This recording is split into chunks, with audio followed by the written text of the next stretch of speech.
going first, and we'll start with Paul Gilmore, Sky Sports News. Thanks, Adrian. Hi, Frank. Hi, Paul. Frank, have you any injury or availability updates, in particular around Arisa Balaga and Thiago Silva, or any fresh injury concerns? No, well, Thiago's fit. Taking him out of the trip to Russia was more of a maintenance issue for him. Kepa is outside as I speak, has got some progression in his shoulder injury. So we're hopeful, but we'll see with that one. And in terms of the rest of the squad, we don't have any clear injuries, but we do have a bit of a tired group. We arrived back quite late in the early hours of this morning, so I'll have to assess everybody as much today, but probably more tomorrow, to see how they've settled down over the next 24 hours, and we'll see where we're at.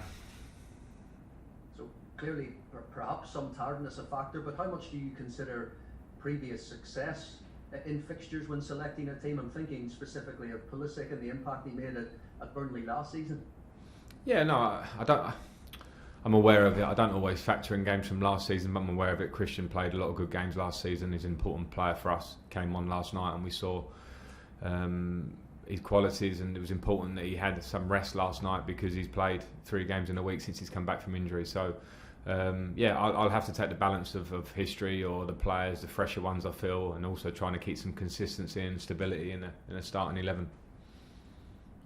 You mentioned Pulisic and his impact last night, Ziyech as well, Hudson-Odoi, and then that's before we mention all the other attacking players. How are you finding that in terms of trying to fit them all in? Does the sheer number of games help you convince them that their time will come? Yeah, well, I mean, with Hakim Ziyech, I thought he was really good last night, and you consider that's his first start for months, so he hasn't been fit, so that was a big plus of the evening. With the other players you mentioned, I think not just myself, but all the managers, particularly managers who are competing in European football at the moment, and finding that this is a really heavy schedule of games. So we do need options. In an attacking areas, we have options. We're also searching for relationships because some of the newer players are learning about each other and how we want to play. So I've got no problem with the options at the minute, and the players have to understand that when you play every 3 days consistently up until Christmas and beyond, then there will be some rotations at times, and we need everybody. And you mentioned last night, Frank, the discussions you will have over penalties. Now, obviously Jorginho's record is very good. In Timo Werner, you have a striker there who would benefit maybe from scoring goals. When it comes to those discussions, how do you approach those discussions? Well, I've left them today because they slept for about 4 hours, so it may be not the best day. I've got no problem with either in terms of the penalty takers, and not just Timo and Jorginho. We have other possibilities at the club, so it will be something I will broach before Burnley, because what's important, as we've seen in history, is that we're very clear going into the game who is a designated penalty takers. But my confidence is in both of them, so I'll have a nice little open chat with the pair of them and others if needs be. Okay, thank you, Paul. We're going to move on Thank now you. to Talk Sport and James Simonda. Frank, you mentioned there that Thiago Silva was left out for maintenance issues this week. Is that more of an age thing or his physical condition? And I wonder, do you see that being an issue, dropping him in and out of the side from a consistency point of view of that back line? No, I just think with Thiago personally, then it makes sense. You know, I know I was the player towards the end of my career, not to say towards the end. I think he has ambitions to keep playing for a good couple of years, and rightly so, the way he looks and the condition he's in. Just trying to make sure that we get the best out of him over the course of a season. And I think in this schedule where we have game after game after game, a game that involved a lot of travelling that we've just been through in the last couple of days, it just made pure sense. And I spoke with Thiago. If he had to play that game, of course he could have played it, but we have to put it in the context of what we've got ahead of us. So in the end, it ended up a nice exercise in the fact that we got a result. Antonio Rudiger came into the team and played really well last night. So that's the competition we need as well. We can't just rely on starting at 11. We need everybody. And Thiago, I'll manage slightly differently because of the circumstance. In terms of, you look at the opposition manager this weekend, Sean Dyche, he just celebrated his 8th year anniversary at Burnley. The way you're going about your job on a day-to-day basis here at Chelsea, are you planning to be here for an extended period of time? Maybe not 8 years, but planning to be here long term at least? I'm planning for the weekend. I'm planning for the next month. I'm planning to see how well we can do this season. No manager, I think, will probably commit to the answer that you want me to say there, that I'm going to plan any further than this season. So I think it's a great achievement by Sean and what he's done at Burnley, and an absolutely fantastic achievement actually when you think about the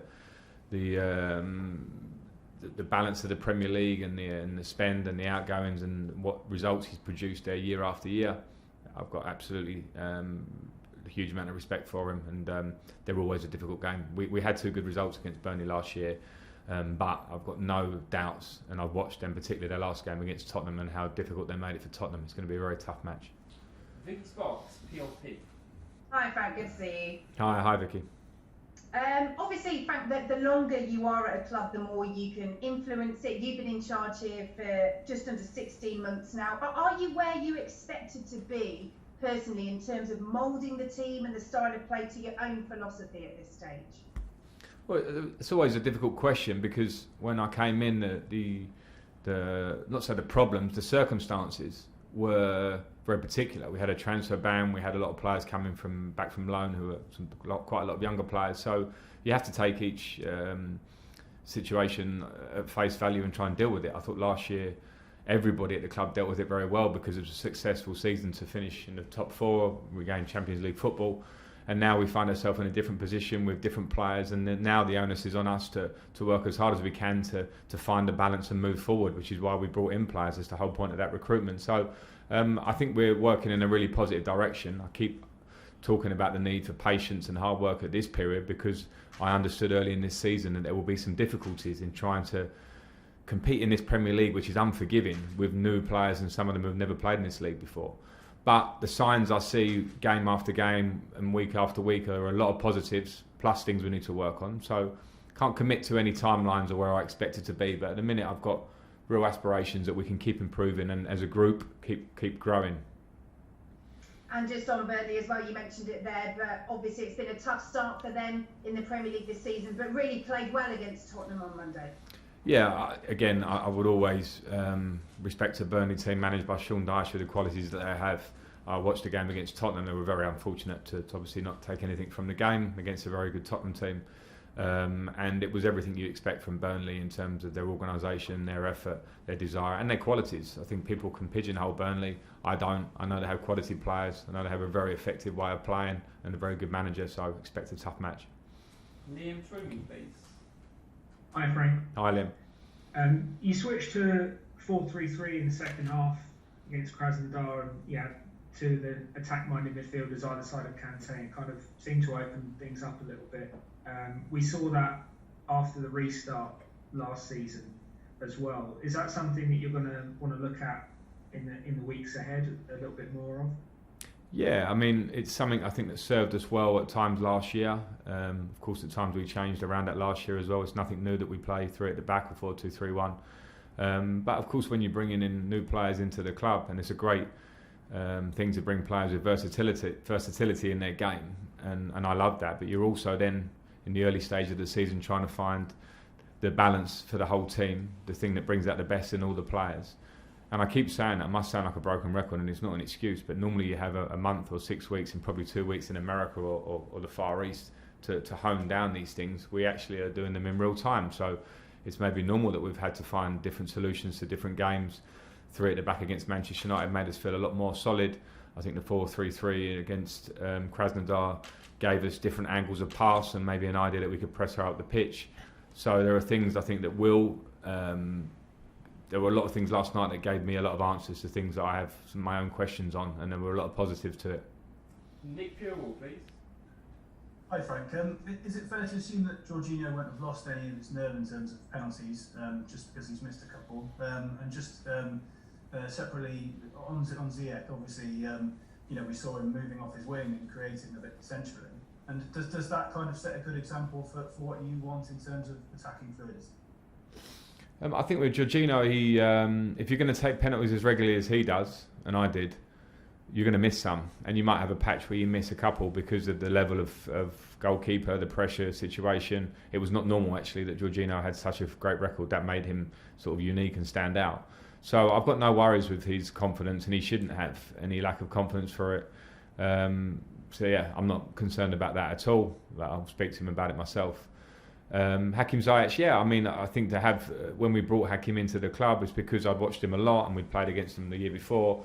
and I knew his qualities that he can play as a winger that gives us real width, but also gives us the clever movements when he comes off the line and can really produce important passes, assist kind of passes or break the line passes that he takes on that maybe other players don't. So he brings us something certainly I feel different to what we have in terms of style, and the real glimpses, and more than glimpses, that he showed last night are really positive signs. Okay, we're going to do two more in this section. There's Hakim Ziyech and then Jerry Cox to pitch. Hi Frank, well done last night. I just wanted to point towards some comments that you might have read with Jesse Marsh, Salzburg manager, saying that at first you didn't really rate Christian Pulisic, but that eventually you kind of grew into your thoughts. I wondered what you made of those and what happened really with sort of Pulisic's progression over his time under your management. Yeah, I did read the comments. I was surprised that Jesse had managed to read my mind as well as he thought he did. He's recounted the conversation wrong. I have to put it correct, because it was a game against Salzburg where we played them. Christian scored 2 goals in pre-season. Fair enough, Jesse came up to me and said what a talented player Christian was, which I knew and I agreed with, and I spoke about the fact that it was such exciting to see how he can develop for us with the talent that he has. That was the conversation. Jesse managed to put it across slightly differently. Maybe there's Jesse knows the feeling of American managers and coaches that travel into Europe, and so maybe he has feelings I don't have. I get that, but one thing I did have was I played in America for 18 months, and I would never not underestimate the desire that American soccer players have, football players, to learn and improve and take on information and understand the technical side of the game. So when you have that, which Christian has, and you have incredible talent, it was never in doubt for me. My only thing is I coach in the Premier League and I played here for nearly 20 years. So I understand the rigours of it. And I suppose that probably brings me on to Christian's development last year. It would have been, it's clearly the toughest league in the world to come and play at a young age from a different league. And it's not just Christian that would have felt that in those early stages, but some of the greatest players in the Premier League history, whether they came from America or from Europe or anywhere in the world, have felt that. What Christian did was find his feet very quickly and have a breakthrough season in the Premier League where he produced more goals and assists than he's produced. So I thought his performance last year was massively impressive on his own. He will get better and better because he's a young player, and I never doubted it in the first place. And that's not me jumping on Jesse, because I think there's probably a bigger issue there with American players. I don't want to comment on that. He can feel that one himself. But as a manager, I never doubted Christian, and it's important for me to put that straight, actually, more for Christian than anything. Okay, last question, Jerry Cox. Hi Frank, can you hear me okay? Yes, got you, Jerry. You've got your squad fully fit now by the look of it, but we were speaking to Pep Guardiola last week and talking about the number of games, the number of injuries and how that's going to impact on teams. We've already seen Liverpool with Van Dijk injured. Is this year the teams that are most successful going to be the ones that can cope best with injuries and have the squad that can cover? I think, Jerry, I read Pep's comments and I thought he was absolutely spot on. And I think it will be a season like no other where, and none of us can control that. We can't control the injuries that come upon us at different times. They're not there. You cannot always read them, whether they're impact injuries like Van Dijk, Liverpool recently, which took big news, or muscle injuries, which we're seeing more than ever of at this stage of the season. I think the ball was firmly dropped when clubs turned away, or the Premier League turned away from having 5 subs. We're clearly in the most unprecedented times in terms of the situation in football, which is carrying on. It's not going anywhere in the short term. The demands on players are huge, every club, and I thought that was the thing that I completely agree with Pep. I'm not just talking about my squad, I'm talking about every football player that's being asked to play day after day and put themselves at injury risk, and it's changed the landscape. So we'll try and manage it as well as we can. We're fortunate in a way that we have a big squad here, but at the same time we want to do the best. The pressures are on, the players want to get the right results, we do. So it could certainly have a big effect this year, more than any other year. Okay, that's the end of Thank the you. broadcast. So we turn the cameras off there, please, virtually. We're now going to move on to the dailies. So if you like the question, please raise your hand. We'll get round